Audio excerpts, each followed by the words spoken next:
Everyone, जितने भी judiciary aspirants हैं उन सबकी एक कॉमन प्रॉब्लम है। प्रॉब्लम क्या है कि सर इतने सारे एक्ट्स होते हैं, उनकी हमें असेंट डेट भी याद रखनी होती है और उनकी एनफोर्समेंट डेट भी याद रखनी होती है, तो बहुत डिफिकल्ट हो जाता है।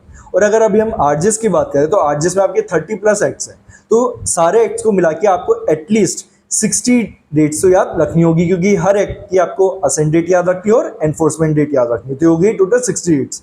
अब आप लोग कई बार अपने आसपास वाले लोगों का बर्थडे ही भूल जाते हो, तो इस 60 डेट्स याद रखना तो बहुत डिफिकल्ट काम है।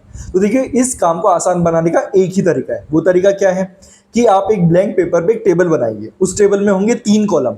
एक कॉलम में होगा एक्ट का नाम, एक कॉलम में होगा फिर उसकी असाइन डेट और तीसरे कॉलम में होगी उसकी एनफोर्समेंट डेट। और इस तरीके से वो टेबल बना के उस पेपर को आप अपने स्टडी टेबल के सामने चिपका लो। और जब भी आप पढ़ने बैठ रहे हो या फिर जब भी आपका सेशन खत्म हो गया और आप उठ रहे हो, तो एक बार उस टेबल पे नज़र ज़रूर मारिए।